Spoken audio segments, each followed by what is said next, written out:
that my prep period, I will load this up to YouTube. That's why I loaded up there. So if you miss a day, it's all up. I'll have one class up there every day. And it's not exactly, I usually do this class period. So sometimes I might do a different period. They're not exactly the same, of course not, but at least the basic elements. So you miss a day, you're not sure, you always have that opportunity. So it's on my YouTube page. And I know, you just want to relive this every day. I don't blame you. And in fact, they'll be up there all summer. You can go back. Okay. So let's look at the packet I gave you. The packet, I put Revolutionary War era, and it goes all the way from 17th century through the last page is a map, which I'll sign later on. I haven't exactly figured out what day I'll sign it. And we're going to watch for sure one video. We might watch two, so there are questions for it. And there's some other reading for the Constitution all the way through there. So this is a bunch of stuff we're going to use, and I'll just get out the packet. The Revolutionary War era packet. But this is your assignment for tomorrow. You have 3 paragraphs to read, the very first 3 paragraphs. And the directions on top, see underlined sections of kind of draw a wedge between classes. Now we mean classes. We're talking about differences in wealth, the upper class, lower class. Those were the classes. The tiny upper class, and then this huge, vast, different levels of lower class. Now these laws are called the fornication laws, and they're a couple of the most important laws. In fact, the first one, even though the date's a little bit out of whack, it's arguably one of the most important laws in world history. It's one of those passed in 1691 that no one ever talks about. And so we got to read these laws. A couple things about this. It's tough. It's tough reading laws today. You read a law, they're written in such a way that's very difficult. Lawyers write them for job security. Telling you the truth. And also, this is 17th century. And so, for example, it will say the word parish. When they mean parish, it's equivalent to what we would think of it as a county. That's what a county means. So everyone hear that? Just little things like that. And do you know what fornication is? I've heard the term before. You might have an idea. It is sex outside of marriage. I got that? Big thing is, now if you're not sure, you can ask at home. But we're talking about not just sex outside of marriage. And what that means is also children. Right? You want to know more? Ask at home. All right, so that is the fornication laws. And it's going to change everything. It's that important. All right, so let's go take your notes out. 3 paragraphs, that's all. The most important one is the very first one. Oh, by the way, when they mean servant, they might mean a slave. They might mean an indentured servant. But in reality, an indentured servant is a slave until they pay back their indenture. That was one of the terms you had to know. We'll talk more about this later. All right. So, where do we finish on Friday? Let's just kind of giving you little highlights, and I don't know why I keep breaking nuts. We got the Colonial Exchange, didn't we? It was anyway, like the trade of livestock. Yeah, livestock. And what came from the livestock from Europe? What? Diseases. Yeah, all the diseases. And potatoes were a biggie. We had potatoes this weekend. Yeah, see? How do you grow potatoes? Has you never grown potatoes? Oh, how do you do? Yeah. You wait till like an eye pops out, a little, and then you just cut that part off. Potato worms. They're kind of amazing. There's also potato seeds, but you don't need them. The problem with that is that means that it's cloned, and every clone's a little genetically inferior. And so they're really susceptible to some kind of diseases, like a fungus. Has anyone ever heard of the potato blight? You know anything about Irish history? I look. Potatoes. Yeah, you lift up, you pull it out of the ground, and you wouldn't have any idea until you pulled it out, and it was just sludge. I should add, it was worldwide, the blight. But in Ireland, because of what England did to them, most of the Irish, their only source of food was potatoes, because they grow in it. So if there's a potato famine, they starved. The English starved. It was worldwide. Food prices went up all over the place. There was revolutions all over Europe because of high potato prices. But it really hit Ireland once.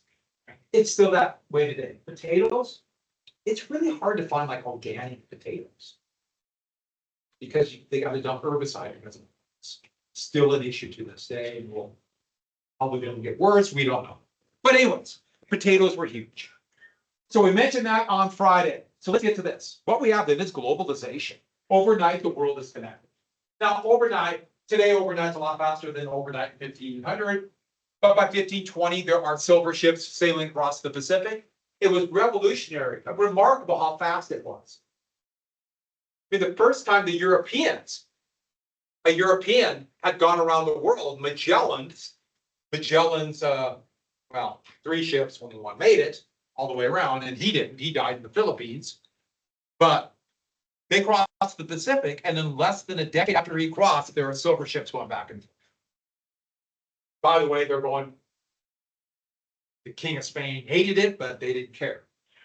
I should add that it was King Charles of Spain. He was also Emperor Charles of the Holy Roman Empire. His son would be named Philip, thus Philippines. That's where that comes from. The people who lived there had no choice in the name. We will come back to the Philippines many times, but worldwide trade. It's incredible how fast it happened. And add this, the amount of gold and silver. I will explain later why people find that valuable. But the amount of gold and silver in Europe, in Europe, doubled in 40 years after Columbus. If the amount of money in circulation goes up, usually what happens to the value of money? If the amount goes up, it goes down. What happens to prices? They go up. What do we call that? Inflation. So there's worldwide inflation. Worldwide. And people thought they had this much money, all of a sudden couldn't buy what they wanted. You want to know what that's like? Go to Bozeman and try to buy a house. That's inflation. We have it here, but nothing like that. Happened after COVID. There was worldwide supply shortage because of COVID, and prices went up a lot. Now, what do you call it when you have the exact opposite? Value of money goes up. What happens to prices? Go down. What do we call that? That is deflation. So inflation, value of money goes up. Value of money goes down, prices go up. Deflation, value of money goes up, prices go down. Why? Because your dollar can buy more. Think of it that way. By the way, is deflation good? Okay, if one commodity goes down in price, like oil. Oil is very variable because of supply. Sure, price of gas goes down. We live in the modern United States. We're dependent on gas. Good. But if all prices go down, companies lose money. They can't pay back their debts. They shut their doors. Depression. So deflation is really bad. What we want is a little bit of inflation. There's always a little bit of inflation. Always. Prices got to go up, so you invest today thinking that prices go up tomorrow. Does that make sense? No, prices can go up too much.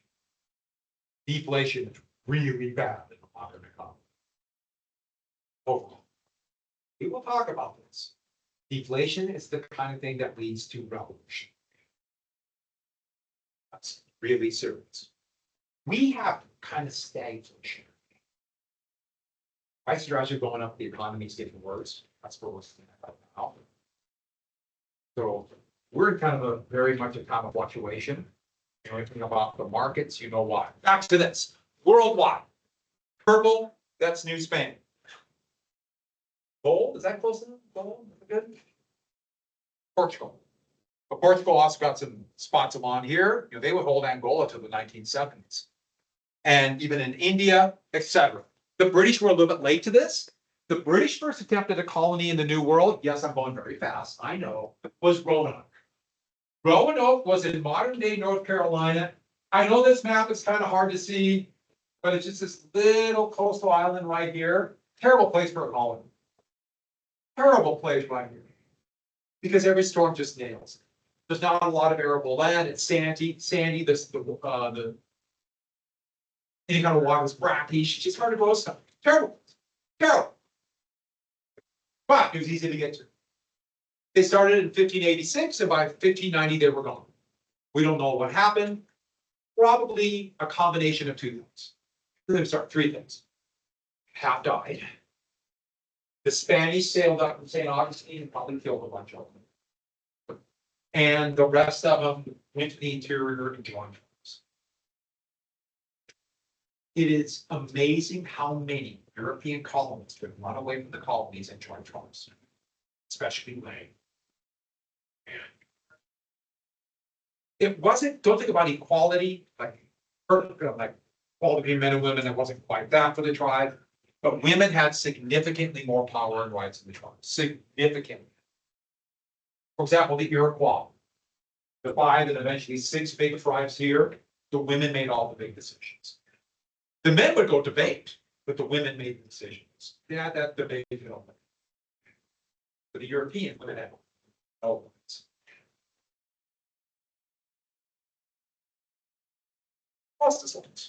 And it's going to get worse for women. In 1940. So back to this. Roanoke, right there. But let's get to the British colonies that survived. Now, I do this and don't even think about it. Great Britain is the island, is Scotland, Wales, and England. So the British. United Kingdom, that is when they would conquer Ireland, now it's still Northern Ireland. And so I will sometimes say English. But what I should say, British is better or United Kingdom. I'll try to say British. England is separate, even though England is the biggest of them.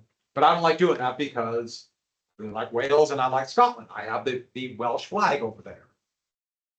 So, oh, one more thing. They were good map makers. They had to be.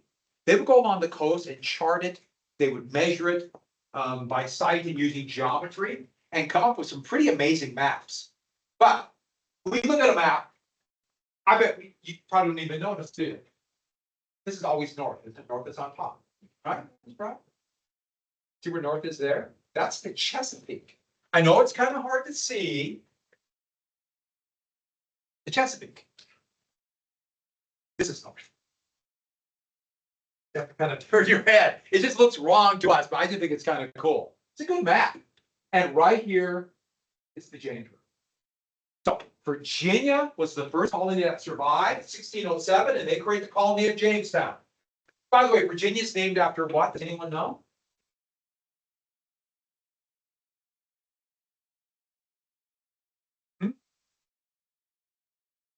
Which queen? Well, she was married to the England. Yeah, the whole virgin thing was kind of public relations, but yeah. Yeah, Queen Elizabeth I. Yeah. I think a couple of the people said it too. Queen Elizabeth and the Virgin Queen. It was good PR. She was married to Jamestown, King James. A distant relative. She didn't have any children, so they had to find the King of Scotland. James V became James I of England. Jamestown, right here. It's on the York Peninsula. And this was created by the London Company, the Virginia Company of London. Sometimes you say called the London Company of Virginia. It's a joint stock company. That means investors buy stock, shareholders in the company. Now, a couple things about it. I'll explain dandies in 1 second. Joint stock company. England didn't have any ready to spend money. They had a massive civil war, or a massive called the War of the Roses 150 years earlier. They were relatively poor. The crown could not afford it. So what they did is they gave a contract called a charter to this company and said, we will give you this land if you start a colony. Just put up the British flag. See that? See the Union Jack right there? Imagine it just with without the diagonal. Oh, without the diagonal red crosses. You know, everything else is done. And they said, in this lab, I'm gonna keep this until I read on it. It is 55 years old. All this land in between here, they just made up two latitude lines and said, company gets all this in yellow, all the way to the Pacific. No, they did not bother to ask the people who lived here. They just claimed it all, or for that matter, the Spanish. And they weren't sure where the Pacific started. Yeah, for North America. They just gave it all to them. But they started right. So you can profit from it. Eventually they would cut it down and cut it down and cut it down. But Virginia, up until right before the Constitution was written, claimed all this area. Part of Virginia. They all claimed it. So back to this. The stockholders made, so the stockholders would buy a part of this called a share. They're shareholders, stockholders. And this spreads the risk out. If one person or country tries to start this colony and the colony goes under, that one person loses everything. But if investors give money, do you see how it spreads the risk out? This is really important. If you spread the risk out, won't you be willing to take even bigger risk because you won't be losing more? This is a big innovation of companies. It didn't start here in Britain, but they would do it. They would do it for the colonies. A joint stock company is a precursor to what kind of company that dominates our world today? Stockholders own them. Some of you wear advertising for it.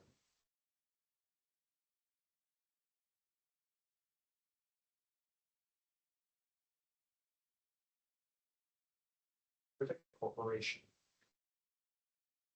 If you did not know that, write down this is a really corporation. Corporation, and they dominate our world. They dominate everything. It's kind of amazing. Only have a few people wearing it. You got two corporations. Congratulations.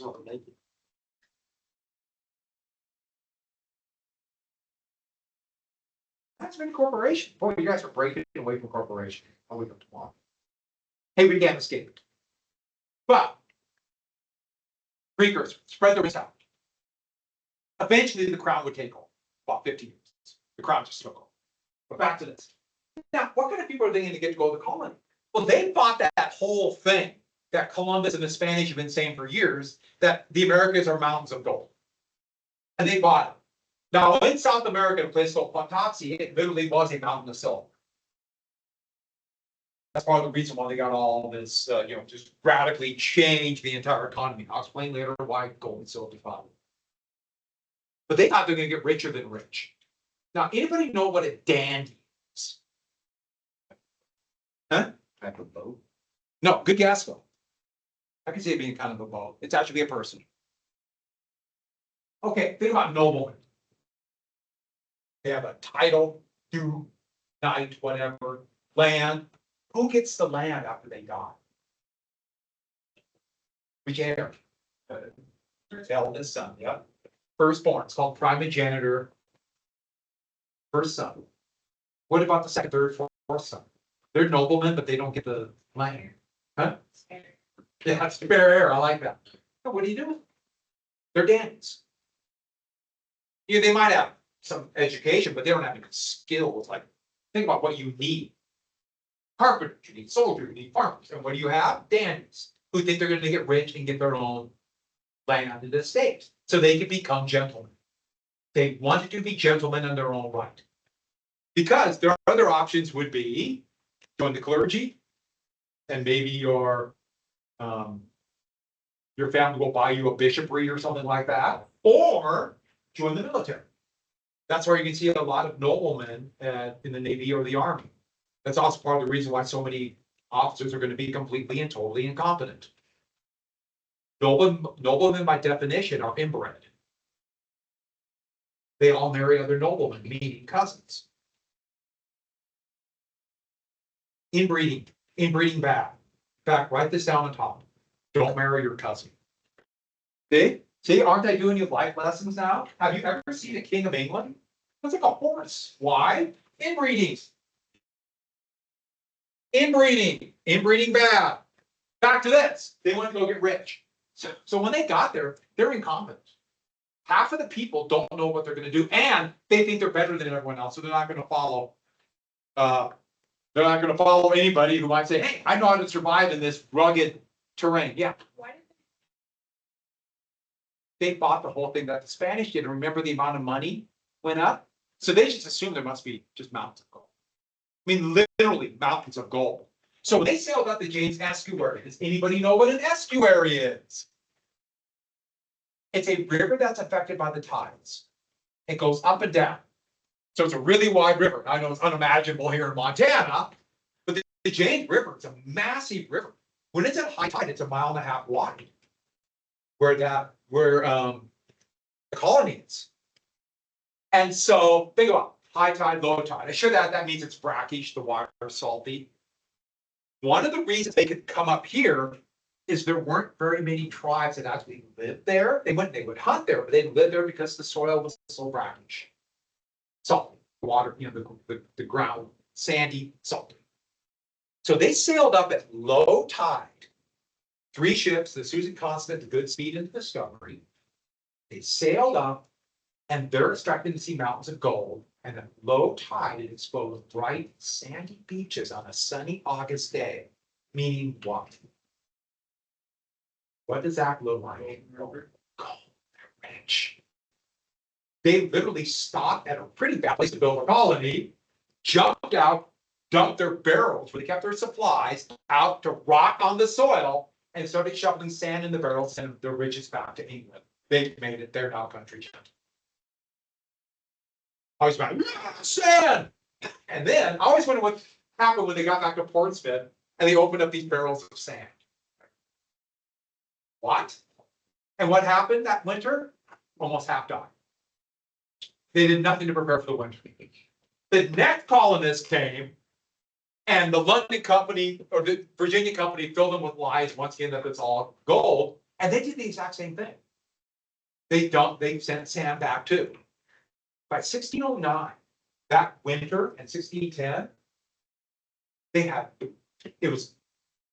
groups tried to grow some crops, and they were just, well, literally called it the starving time. 3/4 died.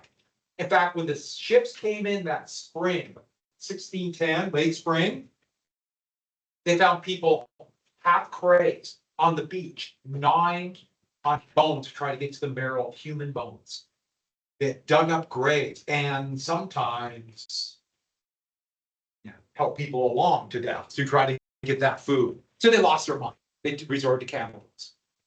One more thing. I give you life, right? Cannibalism bad. Right? Everyone got that?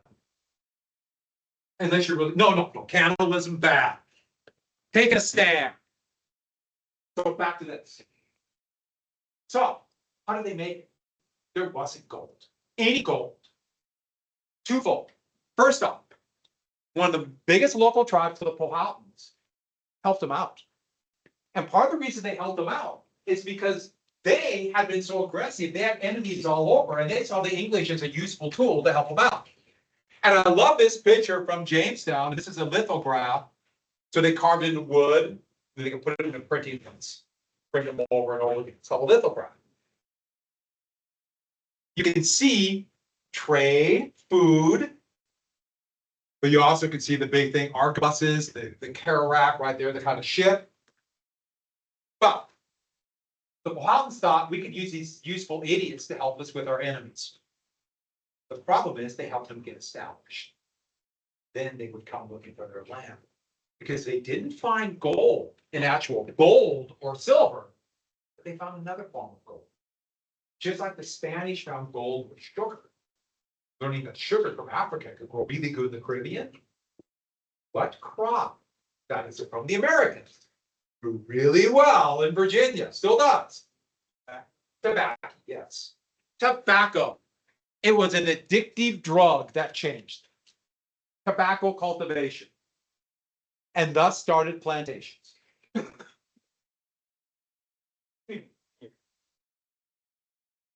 Plantations.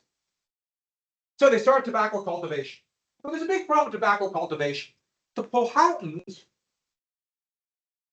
by the way, a stylized picture of a meeting People Mountains, they're on the right.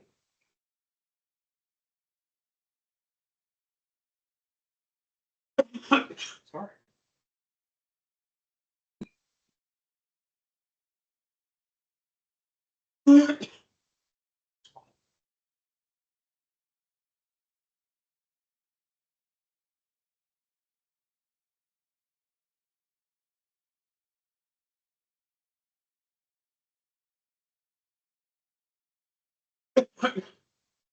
Okay, so. Fuck.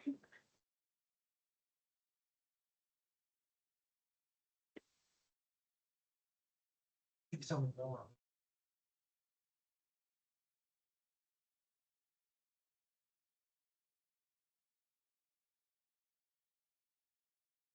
All right, now I can go. No, I still can't. Oh, there we go.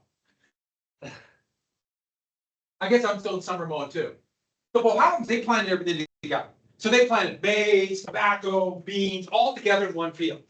And they would cut down some trees, but they left trees around them. So they would just go right around. The Europeans did monoculture, what we see today, where all the crops, or I'm sorry, all the land would be one crop. And they needed to make money now. They invested in this company, then used the money from the investors to borrow money from others, and they were in a huge amount of debt. They had to make money now. So what they did is they did intensive tobacco cultivation. The problem with this, if you only grow one crop, especially something like tobacco, one crop in the land, in about 3 years, it sucks the nutrients out. They had a name for it, it's called leaching. It leached the soil out in 3 years, so they need more land. The problem is the land's in the west. So here's the James River, and this is running west. These are some of the first plantations on the south side of the James River. That Jamestown was a terrible place to build colony. Well, now they're starting to move in the areas controlled by the Powhatans, and that is going to be immediate conflict. That is the real problem. Don't forget that. Soil's used up in 3 years. So they're constantly need more land. And where's the land? To the west. And to their point of view, we need money now. They'll come up with ways to justify it down the road. And that's going to lead to the Powhatan Wars. 1617, 1619, 1621. So think about the Powhatans, devastated by disease, and now these incompetent Englishmen are rolling into their land, and now they're a real threat. And they did something that, if this could happen more places, we might have a different history. They formed a confederacy with many of their enemies, and they did a surprise attack. They used the style of attack that the English were using, surprise and butchering people. Terror. And they attacked virtually every settlement in Jamestown, and they killed about almost half the population of Virginia Colony. Here's a very stylized picture, it's the butchering. You see, this is very much made to terrify people, to show the brutality. You see this, they call them cannibals. They'll do the same things when the Europeans conquered Africa. So they're all cannibals. They try to make it see they're savages, and ironically, it was the Jamestown who did it. The Powhatans won. They won. 1621, they won. And basically, the London Company, the representatives agreed, okay, we'll cut off our settlement west. And there was a big meeting. So think about, so the men were the hunters and warriors. So it's the men meeting mostly Powhatans. And this, I show you a smaller version of this. It probably is a different trading agreement, but I just, as close as I get. And it was a total defeat of the London Company. But to cement this victory and the agreement they're going to make, the Virginians brought out wine. And what happened? The wine was poisoned. And they murdered most of the representatives from the Confederacy. Right. So who won? The English. They won. It was so devastating to the morale. These are probably the best fighters. People are good at doing things. And yeah. Would the English ever do this again? Oh yeah. It became the Templars. And who else would do it? The United United States would do it. Especially with the areas where there's large populations of American Indians, who if they would have unified completely, they might have stopped the United States here. And few tricks, or just another thing they would do is just find somebody who's a member of the tribe and just give them as much alcohol as they could put in their body. And put it, and just like an X on a piece of paper. We took it. See? So different ways of doing the same thing. But this would become the template. But we will come back to the implications of this tomorrow. But the House of Burgesses, then the big thing was by 1619, Virginia had become big enough that they needed their own kind of self-government. So they created the first colonial legislature. So members of the legislature were called burgesses. So technically, they're under the power of the London Company. Think about how long it's going to take. 2 weeks maybe to get here? At best, with really good winds, probably a lot longer. So they're on their own. So they would set taxes and laws. This is in Williamsburg. Jamestown, Williamsburg, really cool places. If you ever get a chance, go. Really neat. But this would be the second colonial capital. They got out of the swamps in Jamestown. Local laws. But the point is, this is going to give them a feeling of independence. I should add, what is a government? By representation. What is that called?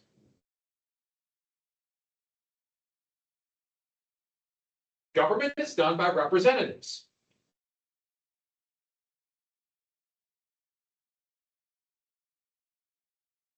Yeah, I wonder if there's any examples of what a government by representative.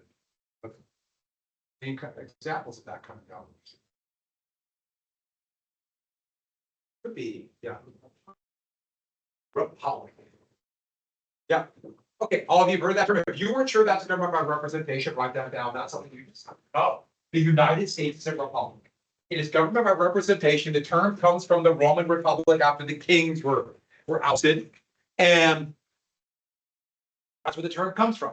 Why do you think the classical architecture of Washington, D.C. with the columns and the rotunda? Copy in Rome. Be wrong.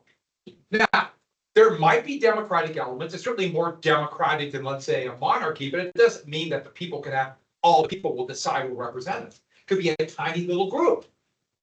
Who will be the members, AKA the burgesses? The planters. The planters. The people who own the plantation will be the representatives. So they're the ones who can directly benefit from the laws they pass. They're probably stockholders too of the company. Can you imagine a representative body where the people there actually have a financial stake in passing laws? Would have that kind of conflict of interest that they could pass a law and make money off of passing that law and using their position in government to get rich? Can you possibly imagine that today? Can you? I mean, it's incomprehensible today, isn't it? Except in the United States, where it's perfectly legal. If you don't believe me, our president has more than doubled his wealth since he's become president. So, yeah, you're members of Congress, yeah, there's no conflict of interest law with any teeth in the US. So, yeah, it's amazing how many will all of a sudden like sell a bunch of stock when they know a law will affect it or buy stuff. And they won't pass a law to change that. But anyways, back to this. There's still, so the Virginia, their state legislature is still called the Burgesses. Still called that. So the House of Burgesses. And eventually this would become the foundation of the first kind of little group of colonies and will be the most influential because of tobacco. It's called the Chesapeake colonies. This is the term that's used more and more. So we got to tell you this because if I be on the AP exam, Maryland would form soon afterwards. Delaware is kind of a quasi Chesapeake and quasi Mid-Atlantic. If Delaware had some tobacco plantations in the South, it was a slave state all the way up until through the Civil War. Yet not that many plantations, there were not many enslaved people. The classes are very stratified. It's very difficult to go from the vast lower class to the upper class. And every state where the classes are stratified, every state and country, education is lacking. Hey, the people in power don't want people with education that might overturn their power. And the legacy is there today. Trust me, the literacy rate here is a lot lower than the literacy. Now, smarter, they just not emphasized. And the planter aristocracy ran it. All wanted to be English country gentlemen. If you ever go to the South and see one of the big plantation homes, it is meant to look like a country estate in England. That's what it's supposed to look like. And they have land. They want to grow tobacco, but it's part-time workers. Some of you might know where this is going. And they're all in debt. Agriculture, farmers are always in debt. Think about if you're a farmer. How many times a year do you make money?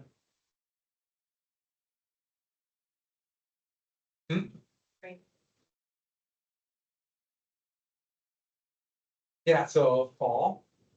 Yeah. Maybe another time, but for the most part, one time a year. All it takes is one bad year, and you gotta borrow to get through the next year. Agriculture is tough. Those of you who are directly into it, like either living on a farm or have family members, you know. Everybody's in debt. But agriculture is really. Now it's shocking. But they have land.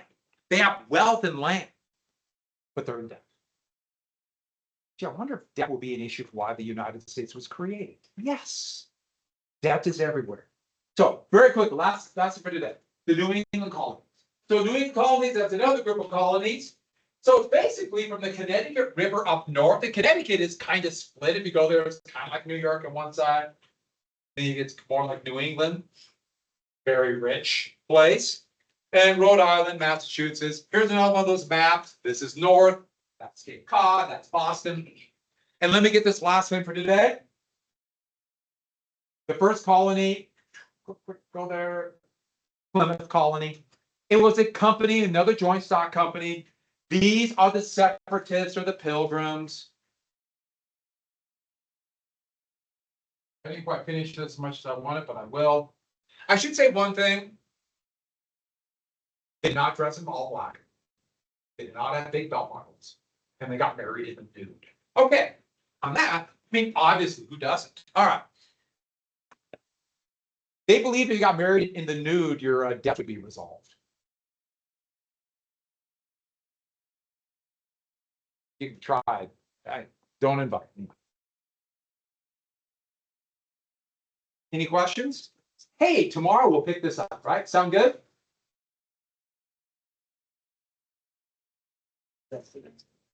Just the first 3 paragraphs and underline all the directions. Okay. That's it. Just underline examples. If you need to jot down a few things in the margin, that's perfectly fine, because you have to be able to tell how divided classes.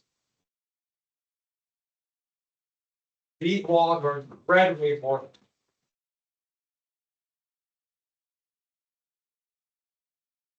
Now, when you read the fornication laws, think in terms of plantations and debt. All right? Don't forget that. These people are in debt. They have plantations, they're dandies. And don't forget, children might come out of this. So see, wait. Children might come out of this. Do they get an inheritance? Like the bellow. Do children get an inheritance?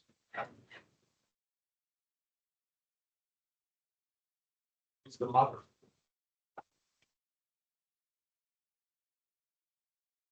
It's really full.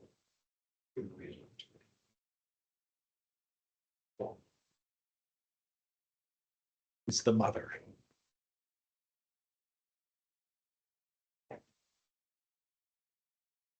Yeah, oh, no. You know what I'm talking about? Slaves.